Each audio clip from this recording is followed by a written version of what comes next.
오늘 말씀은 신명기 2장 1절부터 25절까지 좀 길지요. 우리 한 목소리로 읽겠습니다. 2장 1절부터 25절까지입니다. 읽습니다. 우리가 방향을 돌려 여호와께서 내게 명령하신 대로 홍해길로 광야에 들어가서 여러 날 동안 세일산을 두루 다녔더니 여호와께서 내게 말씀하여 이르시되 너희가 이 산을 두루 다닌 지 오래니 돌이켜 북으로 나아가라. 너는 또 백성에게 명령하여 이르기를 너희는 세일에 거주하는 너희 동족 에서의 자손이 사는 지역으로 지날진대 그들이 너희를 두려워하리니 너희는 스스로 깊이 삼가고 그들과 다투지 말라. 그들의 땅은 한 발자국도 너희에게 주지 아니하리니 이는 내가 세일산에서 에서에게 기업으로 주었습니다. 너희는 돈으로 그들에게서 양식을 사서 먹고 돈으로 그들에게 물을 사서 마시라. 내 하나님 여호와께서 내가 하는 모든 일에 내게 복을 주시고 내가 이 큰 광야에 두루 다님을 알고 내 하나님 여호와께서 이 40년 동안을 너와 함께 하셨으므로 내게 부족함이 없었느니라 하시기로 우리가 세일산에 거주하는 우리 동족 에서의 자손을 떠나서 아라바를 지나며 엘락과 에시온게벨 곁으로 지나 행진하고 돌이켜 모압 광야길로 지날 때에 여호와께서 내게 이르시되 모압을 괴롭히지 말라. 그와 싸우지도 말라. 그 땅을 내가 내게 기업으로 주지 아니하리니 이는 내가 롯 자손에게 아르를 기업으로 주었습니다. 이전에는 에님 사람이 거기 거주하였는데 아낙 족속같이 강하고 많고 키가 크므로 그들을 아낙 족속과 같이 르바임이라 불렀으나 모압 사람은 그들을 에밈이라 불렀으며 호리 사람도 세일에 거주하였는데 에서의 자손이 그들을 멸하고 그 땅에 거주하였으니 이스라엘이 여호와께 주신 기업의 땅에서 행한 것과 같았느니라. 이제 너희는 일어나서 세례 시내를 건너가라 하시기로 우리가 세례 시내를 건넜으니 가데스 바나에서 떠나 세례 시내를 건너기까지 38년 동안이라. 이때의 그 시대의 모든 군인들이 여호와께서 그들에게 맹세하신 대로 진영 중에서 다 멸망하였나니 여호와께서 손으로 그들을 치사 진영 중에서 멸하신 고로 마침내는 다 멸망되었느니라. 모든 군인이 사망하여 백성 중에서 멸망한 후에 여호와께서 내게 말씀하여 이르시되 내가 오늘 모압 병경 아르를 지나리니 암몬 자손에게 가까이 이르거든 그들을 괴롭히지 말고 그들과 다투지도 말라. 암몬 족속의 땅은 내가 내게 기업으로 주지 아니하리니 이는 내가 그것을 롯 자손에게 기업으로 주었습니다.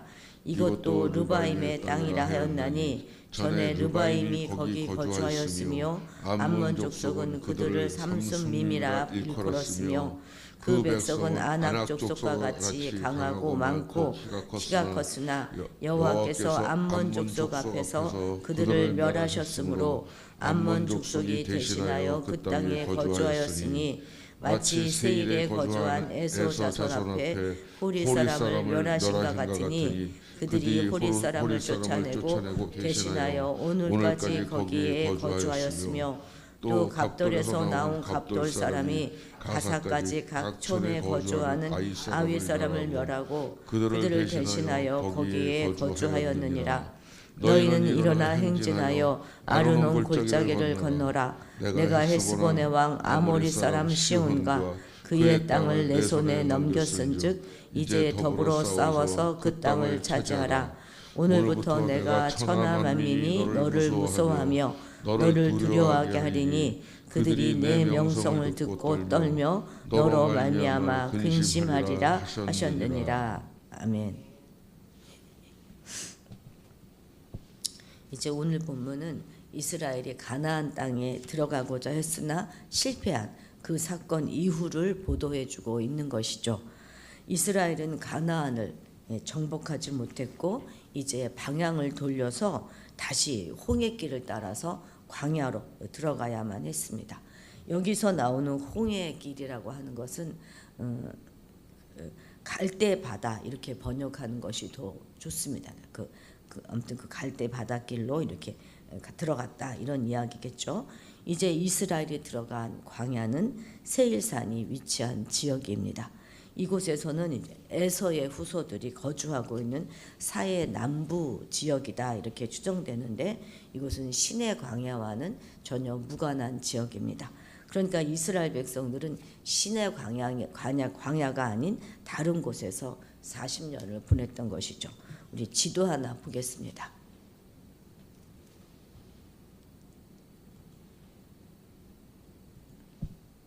예, 이곳인데요.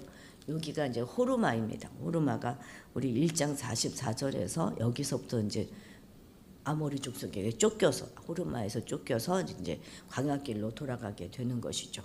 바로 이 아래가 세일산지죠. 세일산지가 있는 이 아래에 사해산 여기가 이제 그쪽인데 시내 광야라고 말하는 것은 오른쪽 지대에 있는 그 동그라미 친 곳이 시내 광야입니다. 시내산이 있는 그곳이죠. 여기서 40년을 보낸 게 아니라 여기 위에 지금 세일산지가 있고 있는 그 사해 가데스 바네아가 있는 요 아래 지역에서 그냥 거의 40년 가까이 시간을 보내게 된 것입니다. 여기 이제 이스라엘 옆에 있는 그 이방 민족들을 보면 여기 가데스 바네아가 있고 이쪽에 있는 데가 다 에돔이죠. 에돔이고 그 옆에 길게 되어 있는 쪽이 모압이죠. 그 위가 이제 암몬입니다. 이렇게 지금 이스라엘이 오른쪽 요단강 동편 쪽으로 이렇게 올라가 있는 거고 모압이라고 되어 있는 그곳에 이제 모압 평지가 있어서 거기에 이스라엘 백성들이 모여서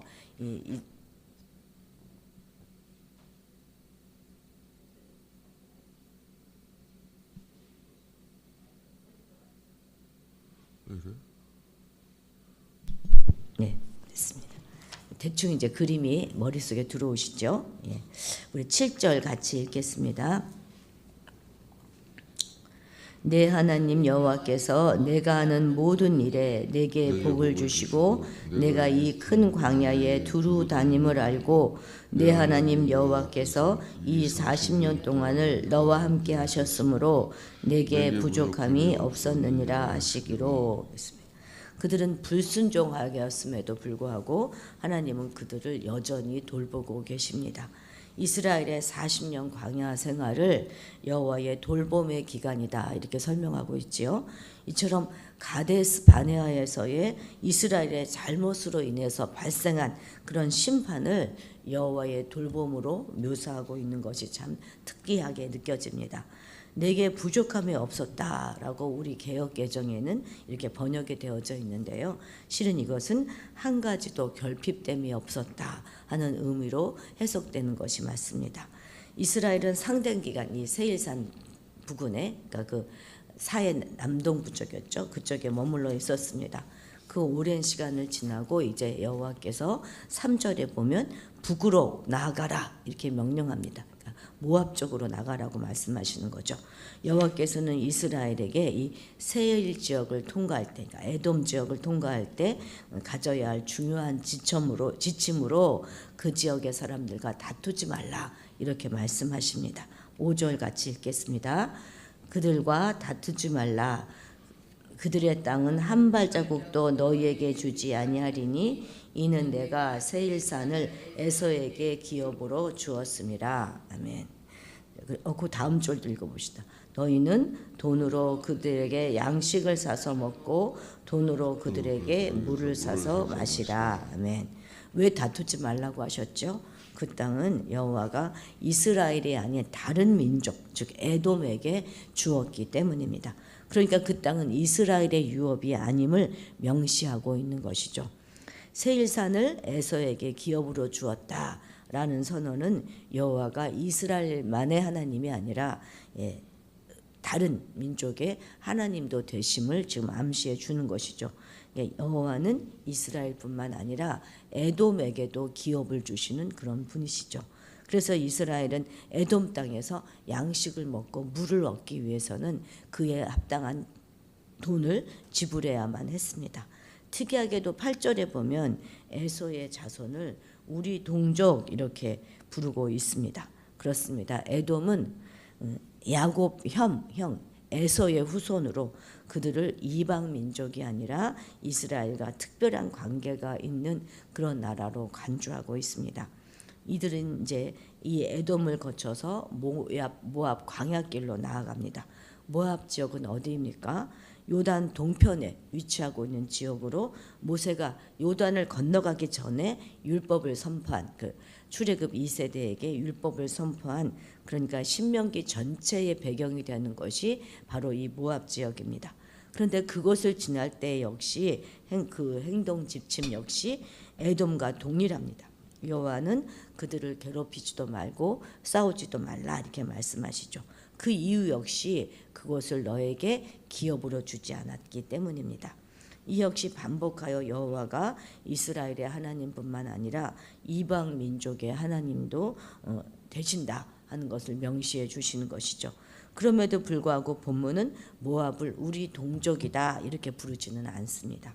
이는 아마 신명기 23장 그 뒤에 나올 텐데 그 총회법에서 모압과 암몬은 영원히 총회에 들어올 수 없다 하는 것과 연결되어져 있는 것입니다. 우리 13, 14절 같이 읽겠습니다. 이제 너희는 일어나서 세례 시내를 건너가라 하시기로 우리가 세례 시내를 건넜으니 가데스 바네아에서 떠나 세례 시내를 건너기까지 38년 동안이라. 이때에는 그 시대의 모든 군인들이 여호와께서 그들에게 맹세하신 대로 진영 중에서 다 멸망하였나니. 아주 짧게 거의 40년 가까운 시간을 광야에서 보낸 것을 지금 이야기하고 있지요. 세례 시내라고 여기서 말하는 것은 모압의 남방 경계입니다. 그러니까 밑에 에돔이 있고 그 위에 모압이 있고 암몬이 있는데 이 모압의 남방 경계가 이 세례 시내가 되는 겁니다. 또한 북방 경계는 어디가 되냐면 저기 이제 아르라고 나와 있죠. 몇 절입니까?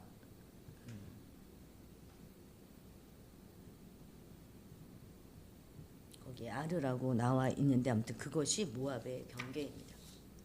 북쪽 경계입니다. 지금 이제 모압을 통과해서 암몬으로 또 지나고 있는 것인데요. 19절에 보면 암몬 족속에게도 동일하게 말씀하시죠. 그들 역시도 괴롭히지 말고 그들과 다투지 말라 이렇게 말합니다. 모압과 암몬은 모두 아브라함의 조카 롯의 그런 후손들이잖아요. 그러니까 이들은 모두 이스라엘과 관련이 있는 나라이고 그러니 이들과 싸우지 말아라 말씀하고 계시는 것이죠. 지금 하나님은 요단 동편쪽, 요단강이 있는 이 동편쪽, 지금 이스라엘에게 주어진 땅은 요단 서편이거든요. 그러니까 이 동편 땅을 지나면서 공연한 갈등으로 거기에 있는 민족들과 갈등을 유발하지 않도록 당부하고 있습니다. 왜냐하면 아무리 이스라엘이 강하다고 할지라도 그 땅은 하나님께서 에돔의 몫으로 또 모압의 몫으로 암몬의 몫으로 약속하신 땅이기 때문입니다. 이스라엘이 더 넓은 땅을 차지해야 될 이유가 전혀 없습니다. 그저 자신들에게 주어진 그 몫만 가지면 되는 것이죠. 그 백성의 수요만큼, 그들이 관리할 수 있을 만큼, 그들이 교만해지지 않을 수 있을 만큼만 소유하면 되는 것입니다. 사실 요단 동편 땅은 처음부터 약속에 분명히 들어있지 않았습니다. 이스라엘의 광야 40년 방황하는 기간 동안 그저 통강해야 되는 땅일 뿐입니다. 얼마든지 차지할 수 있지만 차지할 필요가 없는 땅이죠. 이스라엘이 할 일은 그들과 전쟁에서 빼앗는 것이 아니고 그들에게 하나님의 복을 나눠주는 것입니다. 그래서 그것을 지날 때 조금이라도 손해를 끼치지 말고 무엇을 취하든지 그것에 대한 대가를 지불하라 이렇게 말씀하십니다. 비록 광야의 징벌 기간을 지금 이스라엘 백성들이 지나고 있지만 그렇다 하더라도 이스라엘은 하나님의 제사장 나라로서 온 땅을 복되게 하실 하나님의 계획에 참여해야 하는 것입니다. 그들이 바로 이미 하나님 나라 자체이기 때문에 그렇습니다. 이것은 우리 역시 동일합니다. 우리도 우리 한 사람 한 사람이 바로 하나님 나라입니다. 오늘 우리에게도 그래서 동일하게 분쟁하지 말 것을 당부하십니다. 우리 각자도 하나님 나라 제사장이기 때문에 온 땅을 복되게 할 그런 책임과 사명이 우리에게는 주어져 있습니다. 그런데 조그만 이익에 우리가 바들바들 떨어서야 되겠습니까? 우리가 다른 사람들에게 그분이 그 사람들이 믿는 사람이건 믿지 않는 사람이건 하나님의 복을 흘려 보내야 되는데 믿는 우리가 다른 사람의 소유를 넘보고 살아서야 되겠습니까? 근데 참 거의 교회마다 참 분쟁하는 교회가 많다는 것은 정말 부끄러운 일이 아닐 수 없습니다. 우리는 언제나 우리에게 주어진 것만으로도 만족할 줄 알아야 할 것입니다. 우리가 필요 이상으로 다른 사람의 것을 넘보고 그것을 취하고자 하는 것은 엄밀하게 말하여 죄이죠. 또한 우리가 아무리 강하고 이길 수 있는 싸움이다 할지라도 그냥 용납하고 봐주고 그냥 지나가라 말씀하십니다. 물론 우리 역시 사는 것이 팍팍하고 힘들고 그렇지만 그렇다 하더라도 늘 우리가 하나님의 왕 같은 제사장이다 하는 그 사실을 잊지 말고 세상 사람들을 하나님께로 이끄는 일에 헌신을 해야 되는 것입니다. 이스라엘 백성을 40년 동안 부족함 없이 돌보시고 인도하셨던 그 하나님이 우리 또한 돌보실 것입니다. 그러니 염려하지 말고 계산하지 말고 그저 말씀대로 순종하면 되는 것입니다. 2024년은 정말 우리가 분쟁하지 않는 한 해로 지냈으면 좋겠습니다. 남편하고도 자녀하고도 또 이웃하고도 또 아내하고도 전혀 분쟁하지 않고 잘 타협해 나가는 그런 한 해를 보내시기 바랍니다. 그래서 크고 작은 모든 분쟁에서 우리가 비켜설 수 있게 되기를 바랍니다. 24절 읽겠습니다. 너희는 일어나 행진하여 아르논 골짜기를 건너라. 내가 헤스본 왕 아모리 사람 시온과 그의 땅을 내 손에 넘겼은즉 이제 더불어 싸워서 그 땅을 차지하라. 아멘. 그냥 통과해야 될 땅도 있지만 또 차지해야 될 곳도 있는 것입니다. 이제 모압을 지나온 백성들은 아르논 골짜기에 다다랐습니다. 골짜기 건너편은 아모리 족속의 땅으로 헤스본의 왕 시온이 기다리고 있습니다. 주께서는 행진하여 골짜기를 건너고 더불어 싸워 차지하라 이렇게 말씀하고 계십니다. 이스라엘은 온갖 평화안을 제시하고 싸울 의사가 없다 하는 것을 분명하게 밝혔고 어떤 손해를 끼칠 그럴 의사도 없다 이렇게 했는데도 불구하고 믿지 못하고 싸움을 걸어온다면 불가피하게 싸우게 하시는 것이죠. 싸워서 이겨서 아브라함에게 약속하신 대로 이스라엘을 저주하는 자를 저주하실 것입니다. 그래서 천하 만민이 이스라엘을 무서워하고 두렵게 하고 또 이스라엘의 이름만 들어도 벌벌 떨고 근심하게 만드실 것입니다. 그것이 애굽에서와 같이 또 광야에서와 같이 이제 요단 동편 땅에서도 이스라엘이 믿는 하나님의 이름을 온 세상에 알게 하시겠다 하는 뜻이 되는 것입니다. 하나님은 이스라엘을 그간 숱한 난간을 들고 여기 모압 평지까지 인도하신 것 같이 우리의 삶 역시도 그렇게 인도하셨습니다. 그리고 앞으로도 내내 그렇게 하실 것입니다. 상대가 통과를 거부하면 우회하기도 하고 또 어떤 때는 골짜기 넘어 적과 마주 대하기도 해야 할 것입니다. 어떤 때는 참고 돌아가기도 해야 할 것이고 또 두려움을 이기고 당대히 맞서야 할 때도 있을 것입니다. 이 모든 과정 가운데 하나님께서 함께 하시겠다 약속해 주십니다. 신앙은 결과만을 바라보는 것이 아니라 그 과정을 주님과 공유하는 그것입니다. 삶의 여정을 주님과 함께하는 것입니다. 올해는 우리의 모든 시간 가운데 주님과 공유하면서 매 시간 모든 영역 가운데 주님과 함께하시며 주님과 공유하는 그런 시간들을 보내시기를 바랍니다. 기도하시겠습니다. 생사화복을 주관하시는 하나님 아버지, 우리를 하나님 나라의 제사장으로 삼아주시니 감사드립니다. 그런데 살아가며 내 이익과 편리를 따라 살아가다 보니 우리의 사명을 잃어버리고 하나님의 복을 나누어주지 못하며 살았음을 고백합니다. 그저 하늘의 복이 나에게만 우리에게만 고여 있으므로 감사도 행복도 누리지 못하고 내 삶에만 급급해 살아가기도 했습니다. 이제 우리의 모든 삶을 주님과 함께 공유하기를 원합니다. 그래서 주님과 더불어 돌아가기도 하고 또 참아내기도 하며 또 어떤 때는 두려움 없이 담대히 싸워 취하기도 하는 우리가 되게 도와주옵소서. 한순간도 주님 없이 살 수 없음을 입으로만 고백하는 우리가 아니라 주님의 손 놓지 않고 주님의 말씀대로만 살아가는 2024년이 되도록 도와주옵소서. 감사드리며 예수님의 이름으로 기도드렸습니다. 아멘. 오늘은 선교사님들을 위해서 기도하는 날입니다.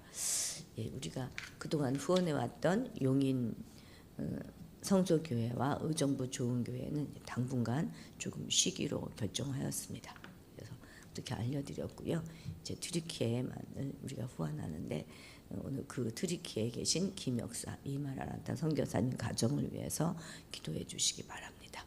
그리고 우리 교회를 위해서 기도해 주시고요. 특별히 겨울 수련회를 위해서 구체적으로 하나하나 다 기도해 주셨으면 좋겠습니다. 많은 아이들이 참여할 수 있도록. 그리고 이제 우리 초등부 아이들이 3명이나 중등부로 올라가 버리니 초등부가 이제 연약해졌네. 몇 명 안 남았네요. 우리가 더 많은 아이들이 올 수 있도록 우리 기도해야 하겠습니다. 우리 주님의 이름을 크게 부르고 기도의 자리로 나아가도록 하겠습니다. 주여